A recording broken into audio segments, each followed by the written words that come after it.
भारत में कोरोना महामारी की दूसरी लहर की परेशान कर देने वाली कहानियां दुनिया भर के मीडिया और सोशल मीडिया फीड पर छाई हुई हैं। अस्पताल में बिस्तर और ऑक्सीजन का इंतजार कर रहे लोगों की सांसें टूट रही हैं। परेशान परिवार इलाज उपलब्ध कराने के लिए हर संसाधन झोंक रहे हैं। डॉक्टर के अपॉइंटमेंट से लेकर ऑक्सीजन सिलेंडर तक के लिए मशक्कत करनी पड़ रही है। दर्जनों चिताएं एक साथ जल रही हैं। बड़ी तादाद में मारे जा रहे लोगों के अंतिम संस्कार के लिए पार्किंग स्थलों को शमशान बनाया जा रहा है। दुनिया भर के मीडिया में इन हालातों के लिए प्रधानमंत्री नरेंद्र मोदी को जिम्मेदार ठहराया जा रहा है। प्रधानमंत्री नरेंद्र मोदी ने अपने आप को एक काबिल प्रशासक के तौर पर पेश किया है, जो छोटी छोटी बातों का भी ध्यान रखते हैं।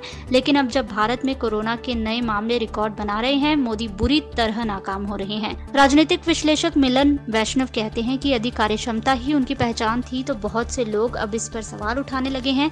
ऐसा नहीं है कि सरकार सिर्फ लड़खड़ाई या अनुपस्थित दिखी, बल्कि बात यह है कि सरकार ने हालात को और खराब कर दिया। मोदी दुनिया के अकेले ऐसे नेता नहीं हैं जो कोविड संकट के दौरान बुरी तरह नाकाम हुए हैं, लेकिन वैष्णव कहते हैं कि उन्होंने सबसे ज्यादा सम्मान खोया है। उनके पास चेतावनी के सभी संकेत थे, लेकिन फिर भी जो हो रहा है उसे रोकने में वो बुरी तरह नाकाम रहे। प्रधानमंत्री नरेंद्र मोदी ने हरिद्वार में कुंभ को होने दिया, जिसमें दसियों लाख लोगों ने गंगा में डुबकी लगाई। वो पश्चिम बंगाल में 1 महीने चले चुनाव को कराने पर जोर देते रहे और रैलियों में बिना मास्क लगाए प्रचार करते रहे। उनकी रैलियों में लाखों की भीड़ जुटी। द इकोनॉमिस्ट के भारत में संवाददाता एलेक्सी ट्रावेली कहते हैं कि दुनिया के उस हिस्से में जहां हाल ही में लॉकडाउन लगाना पड़ा हो, लापरवाही और उल्लंघन का ये प्रदर्शन हैरान करने वाला था। ये मोदी की ब्रांड इमेज का एक ज्वलंत स्मारक भी था। हिंदू बहुसंख्यक राष्ट्र का एक मजबूत चर्चित नेता, जिसने जनवरी में ही दावोस में दिए एक भाषण में दुनिया से कहा था कि भारत ने कोरोना को हरा दिया है। स्टेट यूनिवर्सिटी ऑफ न्यूयॉर्क में राजनीतिक विज्ञान की असिस्टेंट प्रोफेसर क्रिस्टोफर क्लेरी कहती हैं कि विदेशी पर्यवेक्षक उनके राष्ट्रवादी आवेग को हमेशा उनकी टेक्नोक्रेटिक क्षमता से जोड़कर देखते थे, लेकिन कोविड महामारी की इस लहर में उनकी ये क्षमता पूरी तरह नदारद रही। प्रधानमंत्री मोदी की चर्चित नेता और सक्षम प्रशासक की छवि को 2017 में तब झटका लगा था जब अचानक की गई नोटबंदी की घोषणा ने लाखों भारतीयों को कतार में ला खड़ा किया। पिछले साल कोविड महामारी को रोकने के लिए उन्होंने रातों रात देशव्यापी लॉकडाउन लगा दिया था, लेकिन इस दौरान भी दसियों लाख भारतीयों को नौकरी गंवानी पड़ी और हजारों लोग मारे गए। भारत की अर्थव्यवस्था अब भी लॉकडाउन के असर से उबर नहीं पाई है, चाहे रातों रात नोटबंदी हो या फिर लॉकडाउन। प्रधानमंत्री मोदी अपने बचाव में कहते रहते थे कि उन्होंने ऐसा राष्ट्रहित में किया था, लेकिन फॉरेन पॉलिसी के editor in chief Ravi Agrawal का मानना है कि वो अपनी ताज़ा गलती से आसानी से बच नहीं पाएंगे। अग्रवाल कहते हैं कि आप जीडीपी के आंकड़ों पर तो स्पष्टीकरण दे सकते हैं, लेकिन किसी के भाई की मौत पर उसे किसी तर्क से नहीं समझा सकते। भारतीयों को हमेशा ये विश्वास रहा है कि मोदी भले ही गलती कर दें, लेकिन वो उनके बारे में सोचते हैं और उनके लिए ही काम करते हैं। लेकिन इस बार लोग मोदी के इरादों पर शक कर रहे हैं। मोदी की छवि में दरार आ रही है। ये दरार साफ तौर पर देखी जा सकती है। मोदी नाम का किला दरक रहा है।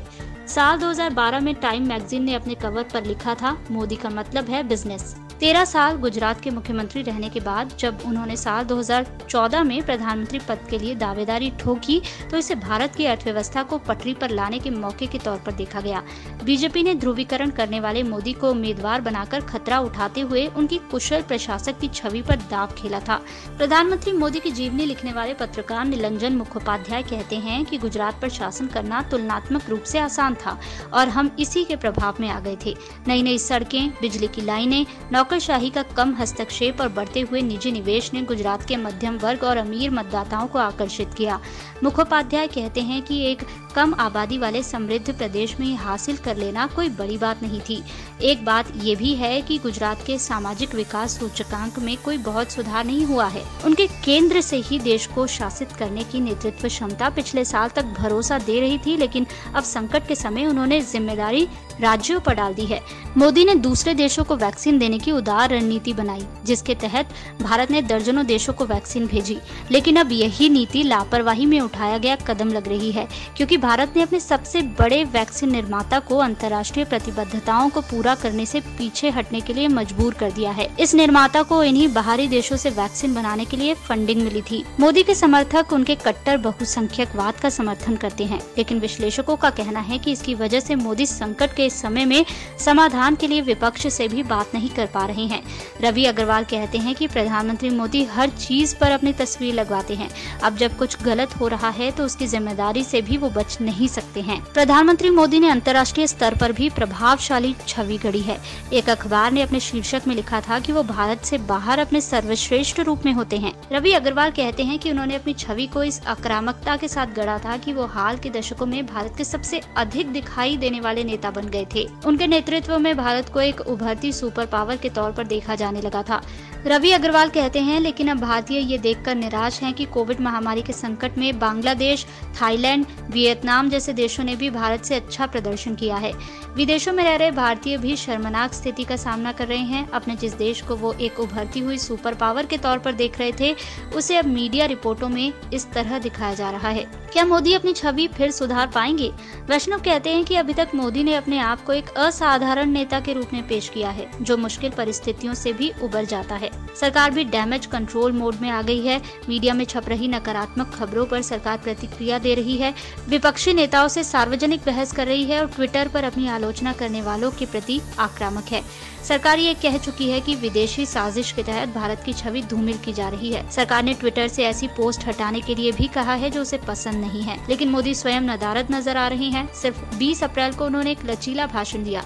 ट्रावेली कहते हैं कि महामारी जब शुरू हुई थी तब मोदी जानते थे कि उन्हें भारत के लोगों और दुनिया के सामने कैसा दिखना है।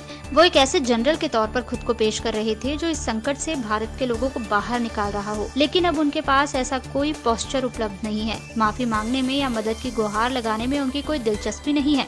प्रधानमंत्री बनने के बाद से मोदी ने चुनिंदा साक्षात्कार ही दिए हैं। उन्होंने कभी भी प्रेस वार्ता को संबोधित नहीं किया है, यहाँ तक कि कोविड महामारी के दौरान भी। लेकिन अब भारत में लोगों के पास सिर्फ सवाल ही बचे हैं। गरीब लोग, डरा हुआ मध्यम वर्ग और इलाज के लिए भटकते अमीर और यहाँ तक कि समर्पित पार्टी कार्यकर्ता भी, जो ये समझ नहीं पा रहे हैं कि प्रधानमंत्री ने ऐसा होने कैसे दिया। सब सवाल उठा रहे हैं, लेकिन जवाब देने वाला कोई नहीं है।